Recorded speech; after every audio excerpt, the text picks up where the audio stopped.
you are a resident, if you could find a spot on the right-hand side, that would be helpful for voting purposes.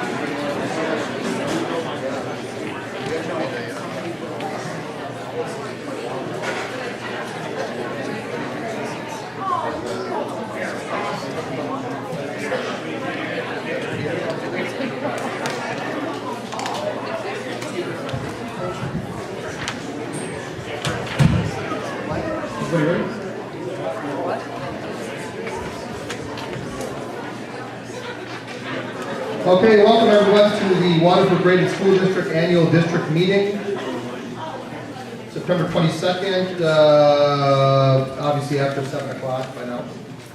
We'll call the meeting to order. We have had the Pledge of Allegiance, so we'll dispense with that. Notification of this posting has been done in the newspaper, at the school buildings, and on the website too, right, Chris? Yes. And introduction of board members and administrators. Chris, you want to take that? Good evening once again, everyone. First off, we'll introduce the school board members this evening. Chairing the meeting is Dan Jensen, and he's the board vice president. To his left is Tom Hoffman. To Dan's right is Dawn Blondell, and she is the treasurer. And then we have Doug Schwartz to the right of Dawn, and Doug is the clerk for the board. As far as administrative and district office team, the board secretary is Lene Johnson, and she is over here in the corner in the blue sweater taking notes. Then we have the 4 building principals. We have Darlene Markle from Fox River, Jim Dobosky from Trailside, Shirley Gillick from Woodfield, and Chris Malta from Evergreen. To my right, immediate right, we have Cannon Keefe, who's the director of technology, and then Catherine Hoppy, the assistant superintendent of curriculum, instruction, and assessment. And then immediately to my left is one of the school district's legal counsel, attorneys, and that's Mark Olson. Thanks. Thank you, Chris, and obviously that's Chris Yoke, school superintendent and district administrator. All right, and now we'll move on to report from administrators. The first administrator to report tonight is Kathy Hoppy, the assistant superintendent.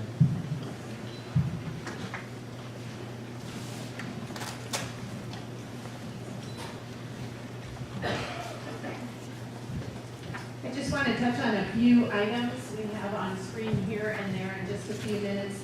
The same thing that's in your packet, which is the curriculum assessment and instruction updates on page 13. I'm not going to read those because you can read those yourself.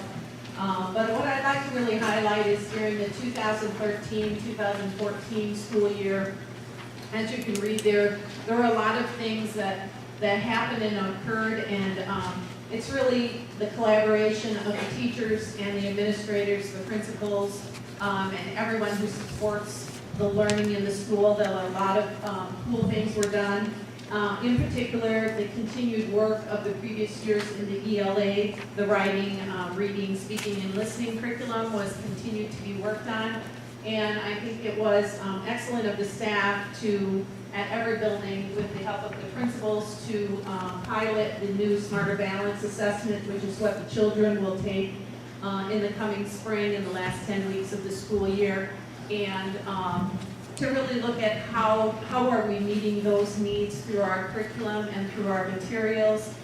We're currently looking at teachers in every building at every grade are looking at some new materials specifically to help with the continued differentiation of the reading as those areas of the curriculum are becoming and at the state are becoming more and more intense. We need to just update our materials to make sure that the teachers have the materials that they need. And so that was, I would say, one of the key things. And then at the end of June, when we had those extra snow days, we also had our first annual day retreat where each of the building principals had a large team of about 7 teachers and different personnel, psychologists, all kinds of personnel, and they worked to develop their school learning objectives which will assist the teachers in identifying their own learning objectives for educator effectiveness. So looking on to this year, it's a lot of implementation of the hard work that was done last year as we begin to implement the new curriculum in English language arts and math, and then all the feeder schools that lead into the Waterford Union High School are updating their science. So this year it's 6th grade, so the 6th grade science teachers, Brad Singer, Brenda Survey, and help me remember there, Shirley, I think it's Rebecca Inda at Woodfield for science, are updating their curriculum work and gathering materials. So that's really a heavy piece this year. So last year we implemented the preschool that you'll hear about when Jen Malou comes up and shares about the success of the 4-year-old preschool, and that was a big piece of last year also. So you can read more details, just wanted to highlight a few of those pieces.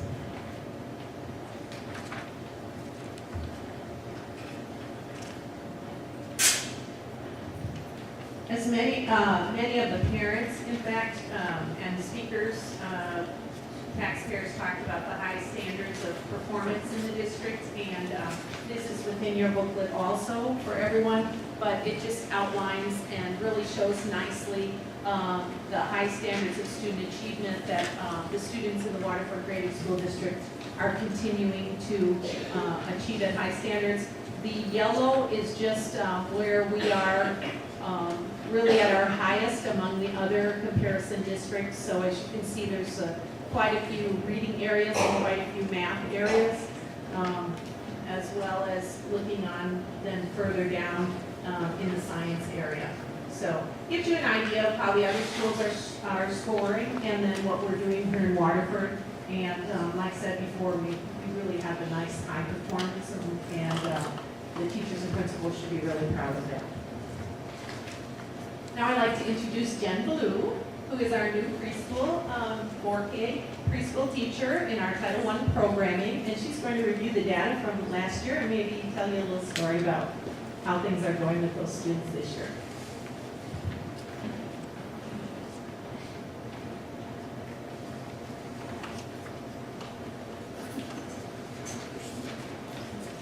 Hi, I'm Jen Malou, and as Kathy mentioned, I am the current preschool teacher for Title I. I was actually up here last year giving the data for the students that were in preschool last year, although I wasn't the teacher. I gave the fall and winter data, and today I'm here to update you and give you the spring data from last year. You do have a page in your packet that shows overall trends of the students from last year, but if you look up on the screen, this is a little bit more updated and is more specific, so you can see this information on the screen is probably a little more useful for you. If you just want to look up at the screen, focus on the green bars, because in these bar graphs, the green bars represent how the students scored in the spring. So the very first one is the early math skills, and this was a test called the Early Diagnostic Mathematics Assessment, and it looked for things like counting and number recognition, patterns and shapes and things like that. And as you see, there was a lot of growth by the students from last year. The second test that was administered last year was the PALS, which the rest of the data shows that information. The next graph, also look at the green, because the green indicates how the students did in the spring. In this particular test, the highest amount you could receive is a 10, and many students did get that by the end of the year, and that's just recognizing beginning sounds of words. The next one, it was alphabet recognition, so that was recognizing letters of the alphabet, uppercase and then lowercase. The next one, print awareness. That was testing students on how well they understood print. Like, for example, pointing to the title, moving from left to right, matching one-to-one with print and spoken word. And then the last one was rhyming. And once again, just focus on the green, because that was the most recent, the spring scores. And that one, students just had to pick words that rhymed with the pictures. So that was the spring data. We are continuing to follow on those students. I actually visited Woodfield last week. I visited all 3 kindergarten classrooms and saw some of the preschoolers from last year in action. And they were doing an awesome job. I had really good reports from the teachers. The students followed directions exceptionally, probably from exposure from the previous year. And they were very, very eager to meet me and to work really hard. So I think they're doing a great job, and we're excited for another year of it.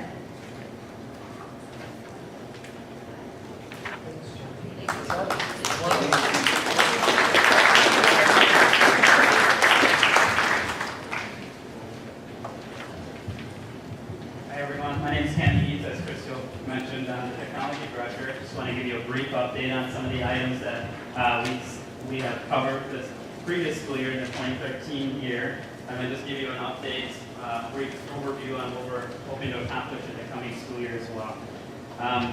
Previously, we started with all of our updated switches and things last year. We were able to update those, and we continued with that trend for the back-end infrastructure, and just added more performance and increased storage, so that we just have more data space for our students and staff.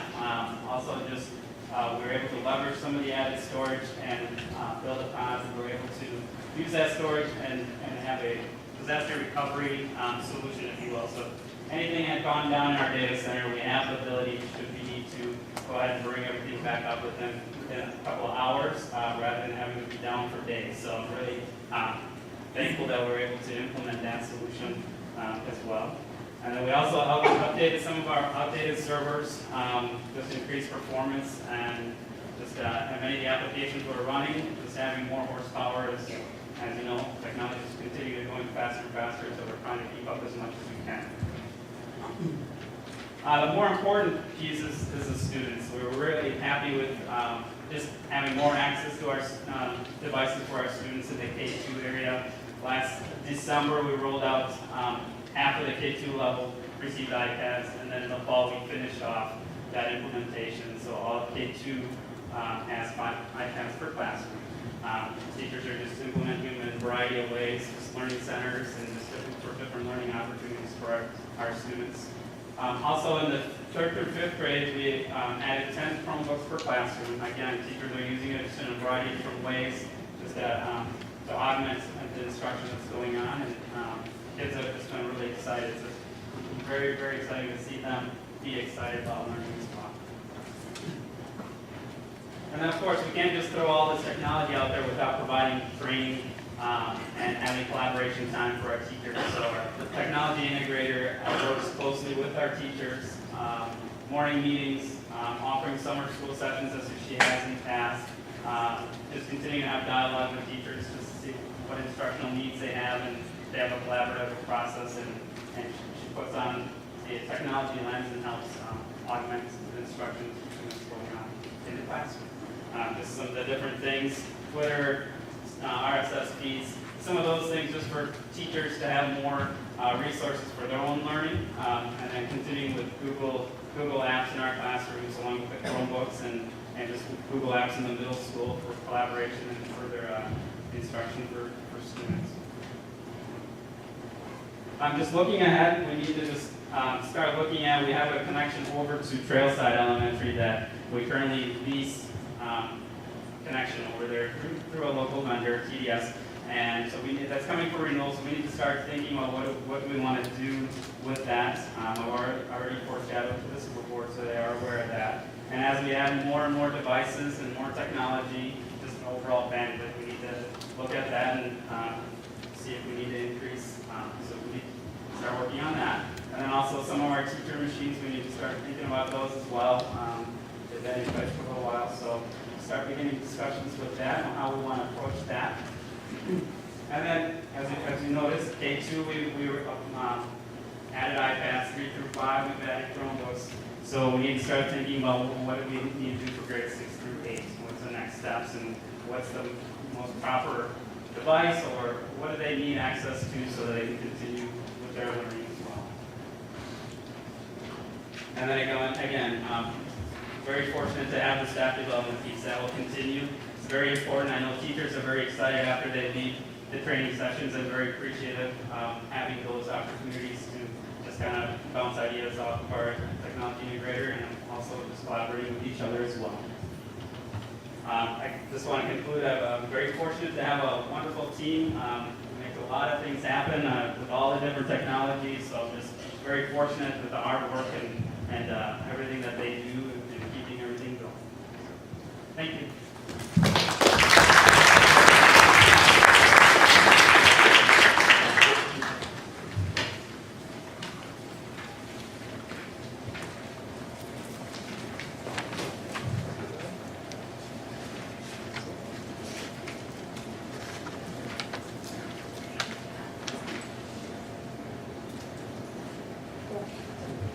Okay, now you can hear me. All right, this report from administrators. We'll now have an election of a chairperson. What we need is a first motion by somebody, a second of that person.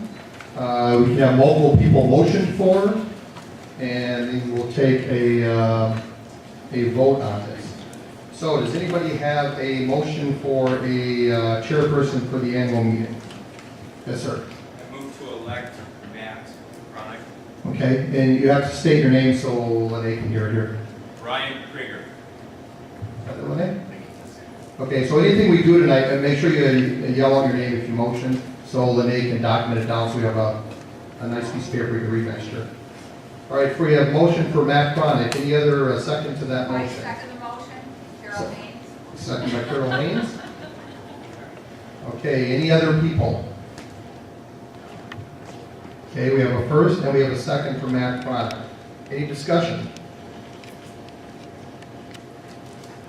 All in favor of Matt Chronic running the meeting for the annual meeting, signify by aye. Aye. Any opposed, raise your hand, please. Okay, Matt, it's now your meeting.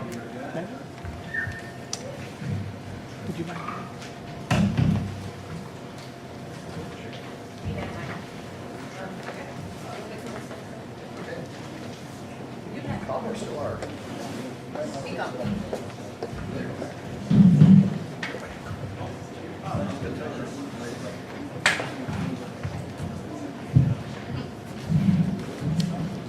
Thank you. This is an annual meeting, and you are the electorate. And from this point forward, we'll move on with the agenda. The first thing I'd like to do, though, is to adopt the agenda.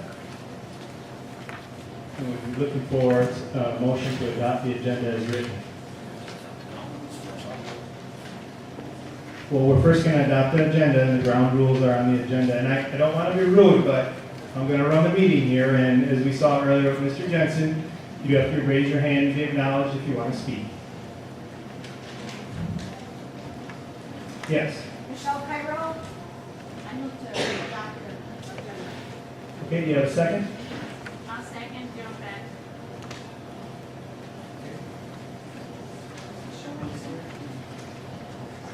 We'll pause to make sure we get this written. Joan back.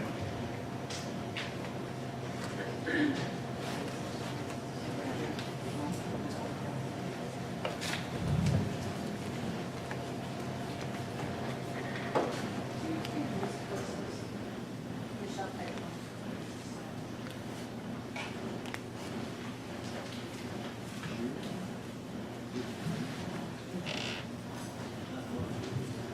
Okay.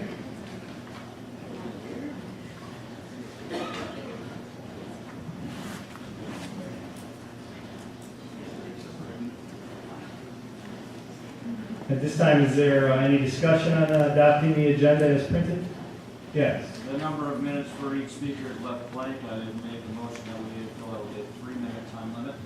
That will be coming up in adoption of the ground rules. We'll get to that. That is the very next thing. Thank you. Yes. Are we sitting in In the back there? I'd like to have new business moved up and follow the adoption of ground rules. Okay, do you have a second for your motion? Second, Derek Mahan. Okay, Derek Mahan. And the motion was made by, could you state your name? Rachel. Thank you. This is an amendment to the motion to adopt the agenda, and the request is to move new business immediately following the adoption of the ground rules. Is there any discussion on the amendment to the motion?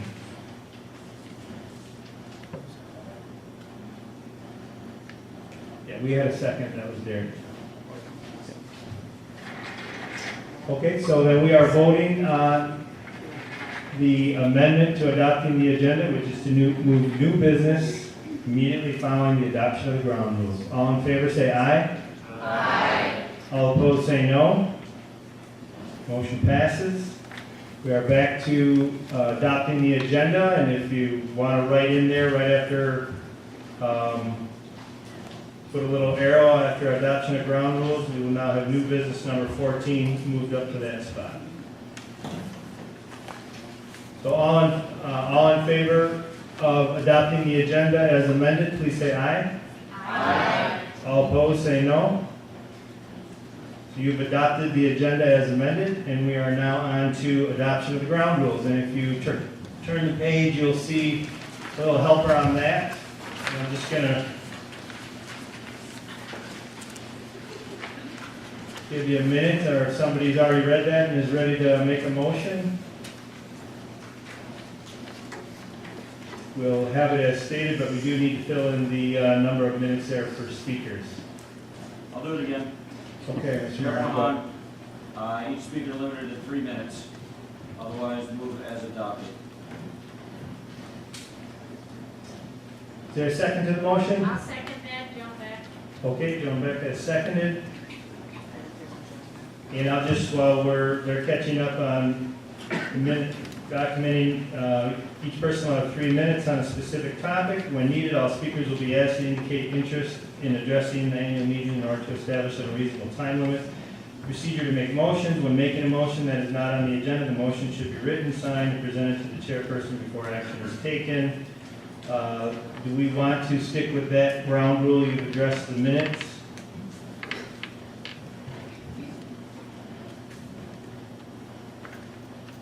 Because looking at what's happened in past years, I'm sorry, new business is on the agenda, so we don't need to be specific. I'm going to state as chair then, so when new business comes up, just like in past years, it hasn't been written on the agenda in the past, new business is kind of an umbrella. You make a motion under new business and it has a second, then you can speak to it. There needs to be voice votes, unless if there's a voice vote and you feel it's kind of tied and you think I make the wrong call, you just yell out division. Once that is done, then we'll have a count of hands to make sure we have the right decision. Yes, Mr. Jensen. Clarification, new business, it's business in front of the annual meeting.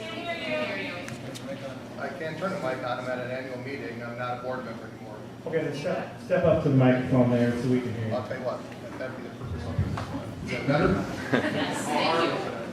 What I was asking is clarification on new business, and Mr. Hutchinson will remember this last year. It has to be viable business in front of the annual electorate, what the annual electorate can actually do at an annual business meeting, which is what this is. So it's not a free-for-all. Okay, are you speaking to there's a motion on the floor to adopt the ground rules, so are you opposing them or in support? No, I'm speaking to what you were just speaking, which is, you said it was a free-for-all with the new business, it's not. I wonder if you Okay, can well, clarify. here's how we clarify that. If you don't like a motion that's made and you don't think it's supposed to be discussed here at our annual meeting for the electorates in Waterford Grade School District, then you would object to consideration. And if you object to consideration, that's not debatable, and then I will hold a vote. And if 2/3 of the group here has to have a supermajority, if 2/3 object to consideration, then we will not consider that motion. But if less than 2/3 object, we will move forward with it. Any other discussion on the motion? Okay. All those in favor of adopting the ground rules as written and discussed, say aye. Aye. All those opposed, say no. Okay, we have adopted the ground rules as written with 3 minutes discussion time. So we are now on to new business. And for new business, you would need to raise your hand and make a motion. Is there any new business at this time? Yes. My name is Dawn Aaron. I move that we take a vote of no confidence in the district administrator. You have a second for that vote? I second that. Okay. I saw two hands there. Who wants to claim that second? I'll claim it. Michelle Cairo, I second. Okay, thank you. The motion on the floor is for a vote of no confidence in the district administrator. I would ask the maker of the motion if she would like to speak to that. Okay, let's just slow down here for names. Can you state your name again, the maker of the motion? Dawn, last name Aaron, A-R-O-N. Okay, and Dawn, I'm going to have you walk up to the mic to speak while we get the name of the second.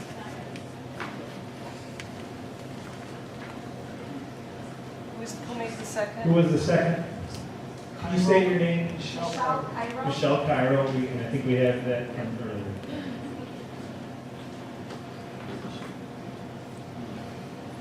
Tell me when it's okay to go. Okay, go ahead. Matt, can you restate the motion? Yeah, the motion on the floor is to take a vote of no confidence in the district administrator. And I'm basing that motion on all of you being here, which is also speaks volumes to me, but survey results, exit interviews, statements from the teachers that have resigned, and the comparison of the number of resignations compared to other districts. I think that is enough data to support a vote like that.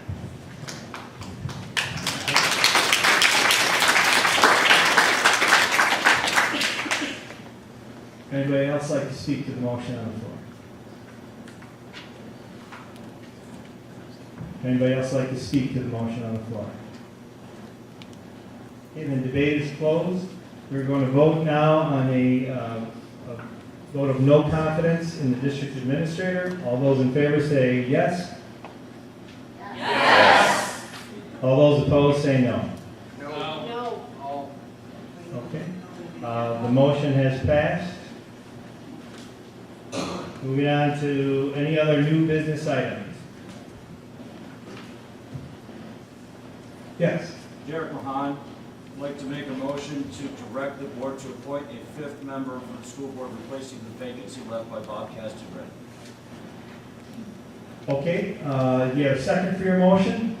I'll second it, jump in. And before I ask the maker of the motion to speak, I want you to know that there are policies in place. Correct. Which the board has the choice to either appoint or to not appoint. I'm asking that we direct them to appoint a person to fulfill the term. To a point, okay. Did you want to speak any more of that I motion? think I've said enough. Okay, do we have the name of the second? Johnny Beck. Johnny Beck, okay. Anybody else want to speak to the motion? Mr. Jensen?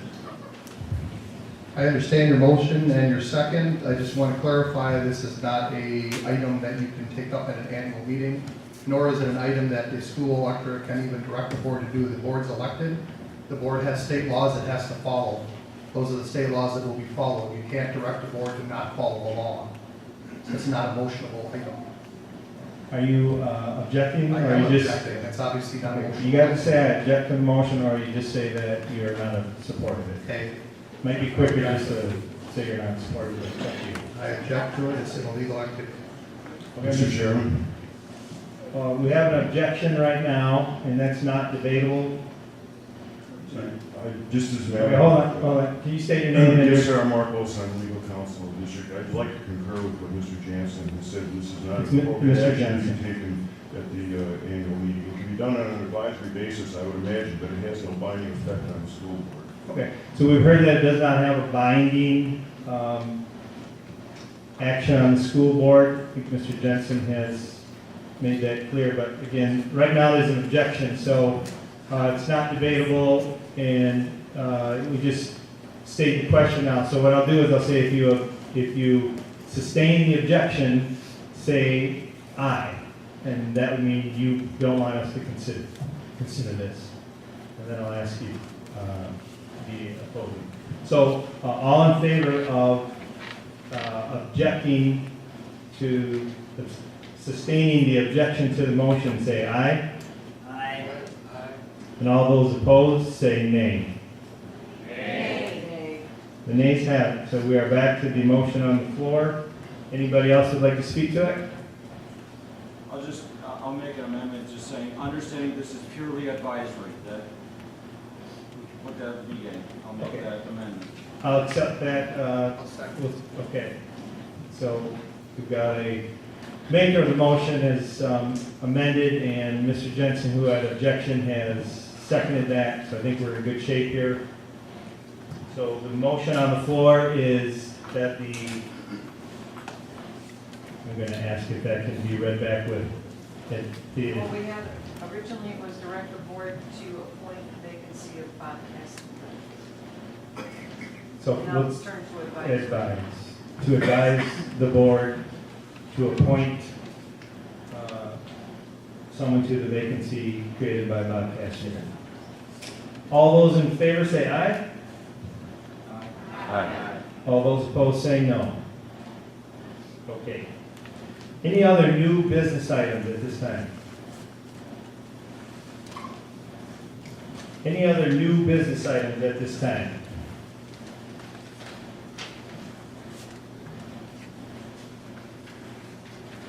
Okay, we are on to, we want to just pause a moment here and ask, sir, you're hired by the district to be here. I haven't noticed you in past years. Mr. Yoke, can you remember the last time we had an attorney at the annual meeting?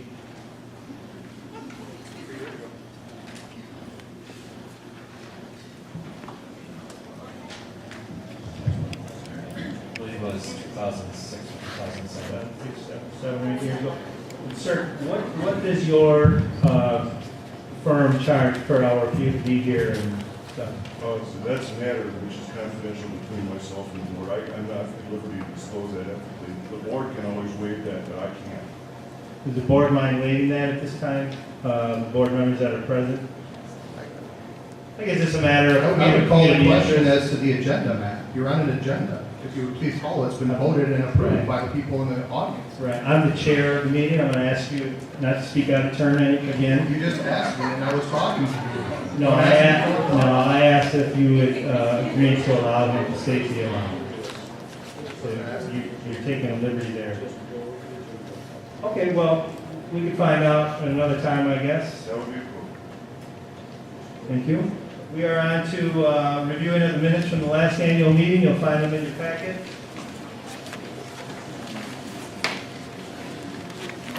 And this time we're going to have a motion to waive the reading, and then we will hear if there are any changes that need to be made. I make a motion to waive the receipt of minutes. Stephanie Schwartz. Thank you. Stephanie Schwartz has made the motion to waive the reading of the minutes. I'll second it. We have a second by, can you say your name? Marcia Tyack. Marcia Tyack. Thank you.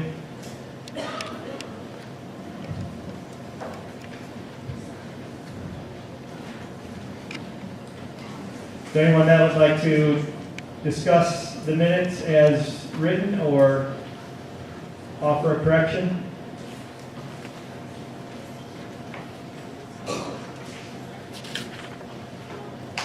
Seeing none, all in favor of approving the minutes as printed, say aye. Aye. All opposed, say nay. All right, we have approved the minutes of the last annual meeting.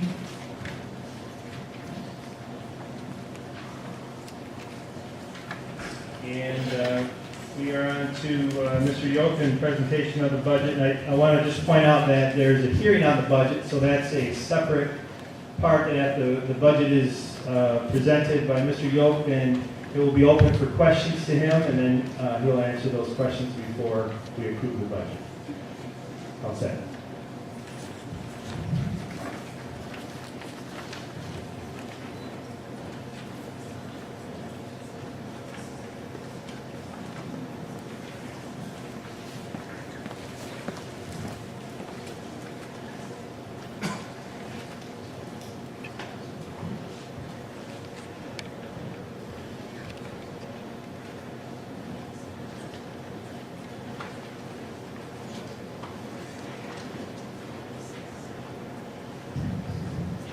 Good evening, everyone. Thank you for coming to the annual meeting this evening.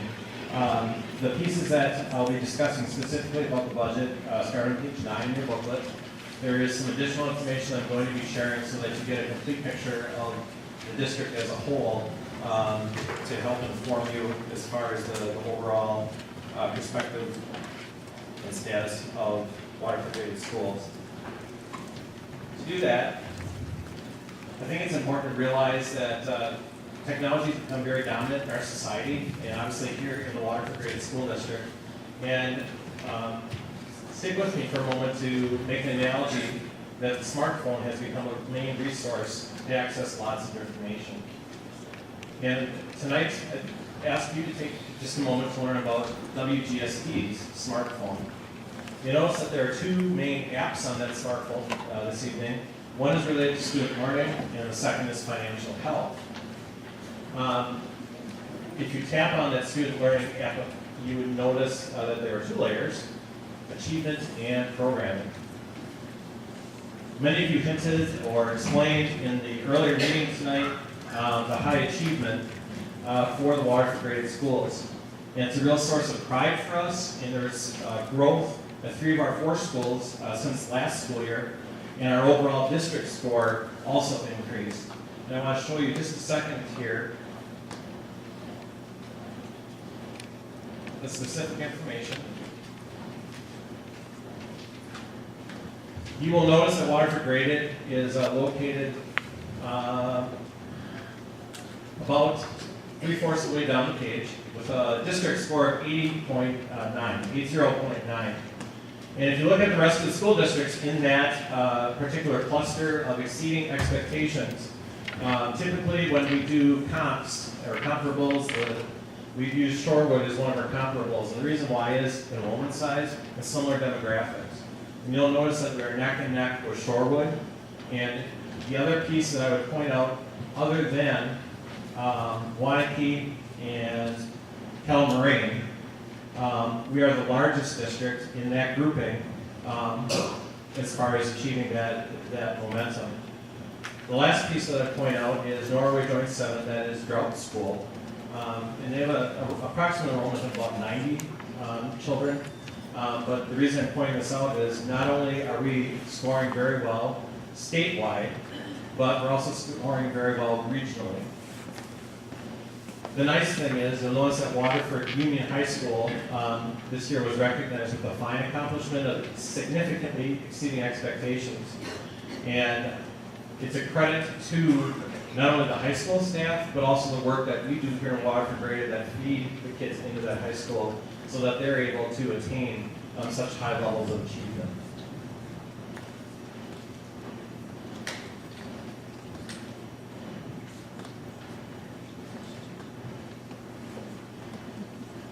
Some other achievements I'd like to mention related to students. There were a number of students last year that were recognized for musical achievements, especially at Fox River. There were students that were recognized for art achievements. And of course, we continue to have high levels of individual student achievements, whether it's the rec program with our Lego robotics, or forensics, or some of the other activities that we have going on in the district. But we take great pride here in Waterford Graded of not just educating the child from an academic perspective, we also approach it from a social perspective and a community, embedding values as far as supporting your community and appropriately interacting with others. And to that end, I'm happy to share with you that our anti-bullying numbers, if you know, the last couple of years we've had anti-bullying project or initiative here in the district. The number of bullying reports at the elementary level have reduced significantly. And one example of how we support the community as far as student projects is, of course, food drives, which is pictured for you from Trailside last year. Above and beyond that, Fox River students perform at the Veterans celebration over at the White Barn, which is the Cotton Exchange, and that's in early November. We offer a senior citizen luncheon. We also have a community cleanup. That's just to name a few of the things that we have going on achieving here in the district. When we look at programming, I think a lot of you would agree that we have a thriving fine arts program, and whether it's the middle school musical, our concerts, which are jam-packed with high levels or high amounts of students participating,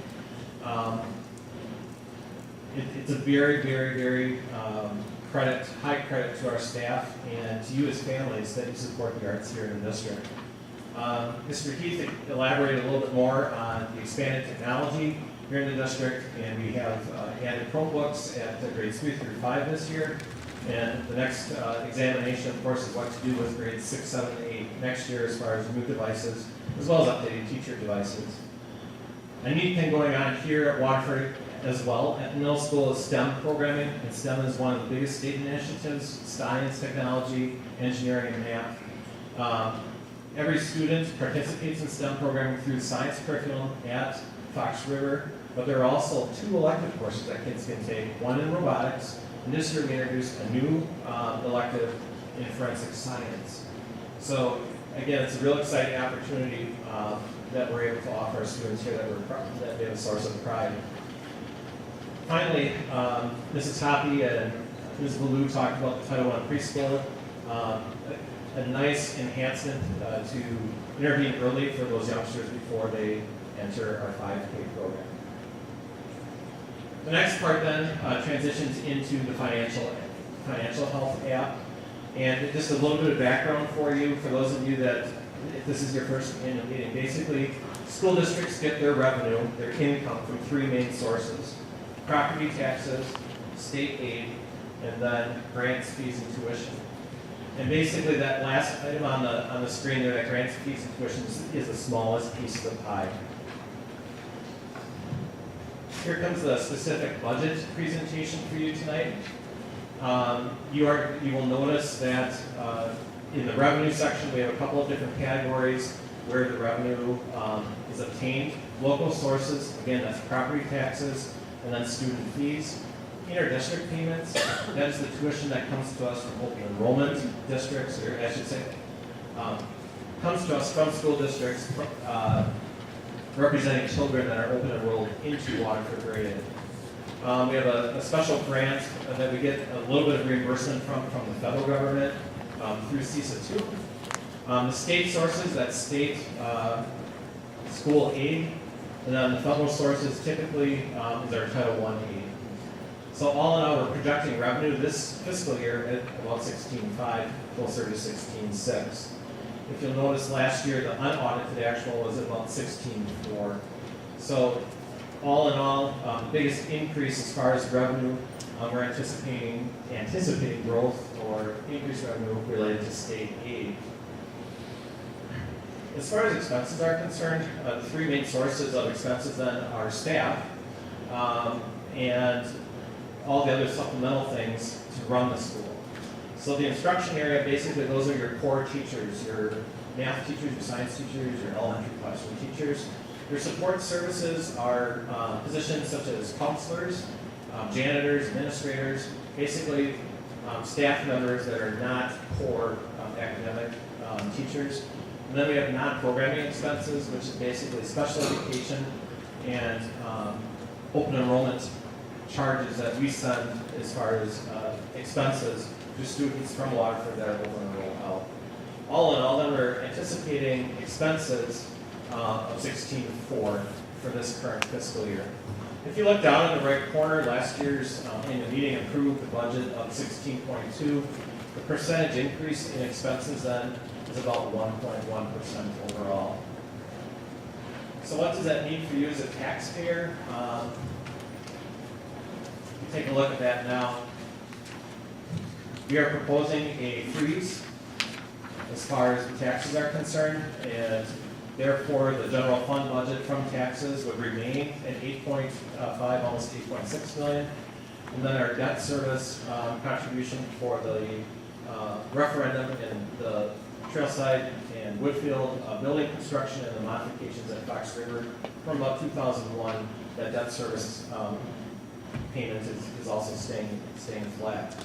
What I'd like to point out then obviously is that the tax levy would stay flat, and the mill rate is also projected to stay flat. So the other points of information, and I would direct your attention to page 9 in the debt service fund. Even though our debt service obligation needs to go up this year. In other words, our payment needs to go up. Because we ran a budget surplus last school year, the board shifted some of that surplus into the debt service fund, therefore decreasing our obligation into this school year. And what I mean by that is we were able to hold it flat because we put extra money aside from last year in that fund. The other two pieces that I need to highlight are actually on page 11. And while you don't necessarily need to vote, this is informational purposes for public disclosure information. We have two other funds besides the other funds that are illustrated on page 9, but on page 11 we have Fund 73. And what Fund 73 is it's a fund set aside for other post-employment benefits. And basically, a few years back, the school, board, and district investment and trust fund for post-employment benefits for employees. And basically, that is the money that is funneled into that fund. And the current balance at the end of last fiscal year is $1.5 million. And we're anticipating about $1.6 million at the end of this school year, just because of contributions and perhaps some interest that we may be making. And how that works is we are actually a cooperative with a number of other school districts around the state. That cooperative is organized by CISA 6, which is up in Oshkosh. BMO Harris Bank takes care of the trust account, and then the investments are actually managed through Graceville Consulting, which is a vendor of Morgan Stanley. The other fund, just for public disclosure, is Fund 80. That's a community service fund, and just to make it pretty simple for you, districts can tax in the community service fund, but we haven't had to tax there for many years because the fund is fluid and stable. And if you were at the meeting earlier tonight, they were discussing rec department expenses that can be used actually to bring down the fund balance of Fund 80. So those two pieces are for community disclosure. So in summary, I'm really pleased to report that the district is in outstanding financial health. Secondly, I'm also really pleased to report and share with you the achievements that the district has made, both from a programming perspective and a student achievement perspective. The last piece I would leave you with tonight, ladies and gentlemen, is just a snapshot ahead of things that are going on this school year, and even beyond this school year, that you need to be aware of as citizens of the district and as parents. If you're at the meeting earlier tonight, there was discussion about educator effectiveness. Basically, one of the biggest initiatives the district is taking on this school year are the state mandated initiatives related to both student assessments, new student assessment expectations, new student assessment formats, as well as the educator effectiveness mandate. The last piece that is a little bit more quiet, but we still have to implement phase by phase, increment by increment, is the Affordable Care Act from the federal government and how that impacts the types of programs that we offer to our employees here. There's been substantial discussion on 4K planning, and that program is set to open up next fall. Mr. Keith talked about expanding technology, basically doing studies as far as what is the best advice for grades 6, 7, and 8 moving ahead to next year and replacing teacher devices. And the last piece that I want to tell you, I mentioned before that we ran a surplus last year. Some of that surplus was also put aside to do some maintenance projects. The most recent maintenance project is actually replacing the boilers here at Evergreen, which are as old as the building. And we wanted to come up with something that's a little bit more energy efficient and less cost effective. So there are maintenance projects that are ongoing that we need to continue to monitor. Just like a home, Evergreen School is about over 20 years old now. And so just like you have things at your home that you need to start replacing and updating, we have that here at Evergreen. But above and beyond Evergreen is something that we need to look at as the Fox River facility as a whole. I talked to you a few minutes ago about the fine arts at Fox River and the high levels of participation, whether it's parents coming to concerts or simply the number of kids participating in the arts. And that facility really is getting too small to house the demand, the course demands for the kids in those programs. Not only that, that building is built in the 60s, and so doesn't necessarily have the electrical capability that we need for technology. And of course, some of the plumbing fixtures are dating themselves as well, just to name a couple of things. So long term, we'll continue to look at the Fox River facility because I think there's also some programming pieces that we need to start vetting with sixth grade, looking at a longer term picture of 6th up to 8th within a middle school program, which is being driven by the state through its curriculum expectations and assessments, as well as just the school facility needs due to its age, big picture. So that concludes the budget presentation for this evening. Thank you again for coming, and thank you very much for your support of the schools. Thank you, Mr. Yoke. At this time, we move on to the hearing of the budget. And if you have a question, please stand up and go ahead and ask.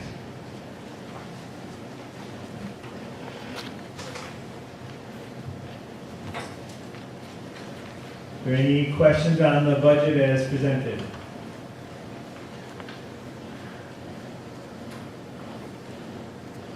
Okay, seeing that there are no questions, we'll move on to approving the budget and adopt the tax levy. If you turn to page, looks like 10, you'll see at the bottom, and you're looking at this time for someone to read the statement as their motion, if they're comfortable with that. Matt? Sorry. Yes. Quick correction, I believe the motion is to approve the 2014-15 budget, not the 2013-14 as written in that motion. Thank you. So, and that should be corrected twice in the Correct. motion there. And I think probably down there at the, let's see.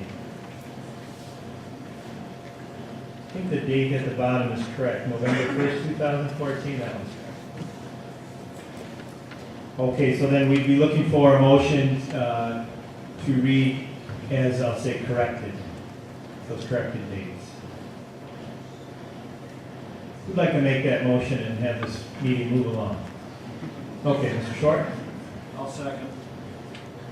I make a motion to approve the WGSD's 2014-15 budget and levy a tax upon all taxable property in the Wofford Grade School District Joint Number 1 for the 2014-15 school year in the amount of $10,607,206 for Fund 10, 27, 30, 50, and 80, expenses of education, operation, maintenance, contracted services, debt retirement, and community service.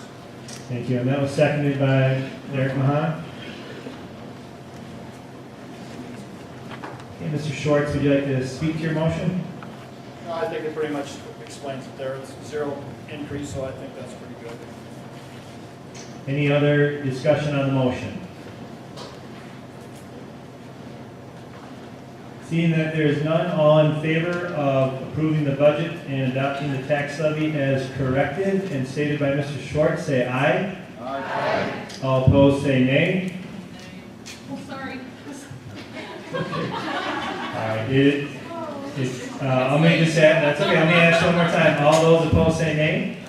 All right, we've unanimously approved the budget and adopted the tax levy. Thank you. We are now on to number 12, approve the sale or disposal of district property. Now, I noticed that one was not, I don't think we had that last year. And there's a motion to be read, but before that's read, because I think somebody's probably going to ask it anyhow, is there an explanation why that's this year not, and are there any items that maybe we're looking at needing to dispose of or sell? Just for, yes, ma'am, there are. The intent of having that is just for public transparency, that if indeed we intend to replace one of our maintenance trucks or lawn tractors or something like that, we would follow the board policy, put it out for bids, and typically the silent bids or the sealed bids that we receive, we go with the highest bidder in those types of things.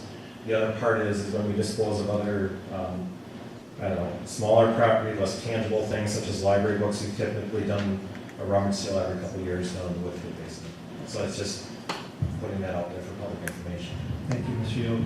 So we'd be looking for, you could just, the motion would be to approve the sale or disposal of district property as written, would be fine. Who would like to make that motion? Mr. Jensen? And is there a second? Second.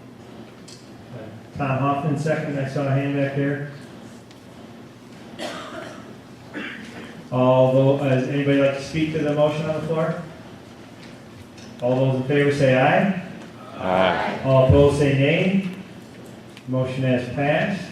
We are on to motion to approve salaries of each board member. You can see that it is noted there that the current salary is $3,900, the same as the Waterford Union High School. So at this time, we look for a motion to approve salaries of the board members. Mr. Schwartz? Could I just make a correction? At the annual meeting, the Waterford Union High School raised their salary. Okay, do you know what they raised I it believe to? it was $200. So 4,100 is now what the Waterford rated. Yes. Oh, sorry, Waterford Union High School gets. Thank you. Somebody like to make a motion? Mr. Mahan, thank you. Go ahead. I move salaries of Waterford area school board members be $4,100 to match Waterford Union High School until the next annual meeting. Second. And the second was over here. First.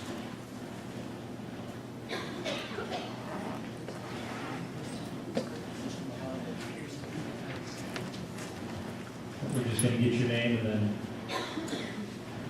Mr. Mahan, would you like to speak to the motion while we're getting the name of the second there? I don't think so. I think it's self-explanatory. Okay. Would anybody else like to speak to the motion? Okay, all in favor of the motion, say aye. Aye. All opposed, say no. The ayes have it. We're going to move to set the date for the 2014-15 annual meeting. State statute describes that date if it isn't changed by the electorate here.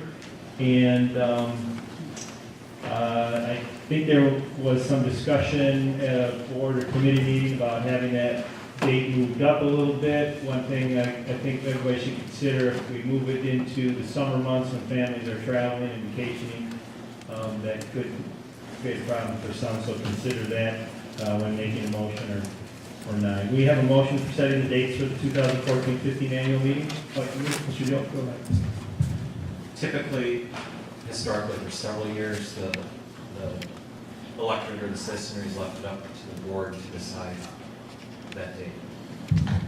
Thank you for the correction. I didn't even read that statement there. That's right in the motion for us. The motion is, I move the resolve to authorize the school board to establish the date and hour of the 2014-15 annual meeting. So you can do that, or you can move to set the date. Way in the back.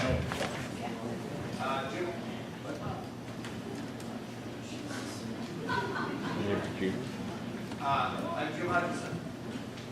I move to resolve to authorize the school board to establish the date and hour of the 2014-15, that's not right? 15-16. Thank you. There's a correction. It's 15-16. Right, annual meeting, and that the annual meeting be held on a separate date from any board meeting. And that's seconded by Mr. Jensen.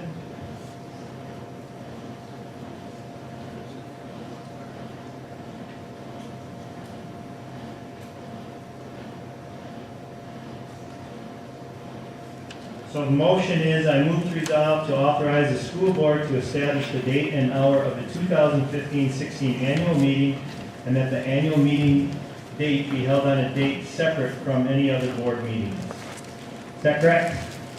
Be held on a separate date from any board meeting. Correct. Would you like to speak to the motion? I think tonight is obvious. Thank you. Speaks for itself, right? Would anybody else like to speak to the motion? Longer than we had to. Frankly, the board could have taken action to suspend their meeting, held the annual meeting, and then gone about their business. Chose not to do it. So this prevents it. Hopefully, if they listen. Any other discussion on the motion? All those in favor of the motion say aye. Aye. All those opposed say nay. Motion is passed. And we are on to motion to adjourn. I'll make the motion to adjourn. Tony Beck made the motion to adjourn. Is there a second? Dawn Aaron has made the second. All those in favor of adjourning, say aye. Aye. All those opposed, say no. We have adjourned. Thank you, everybody, for attendance.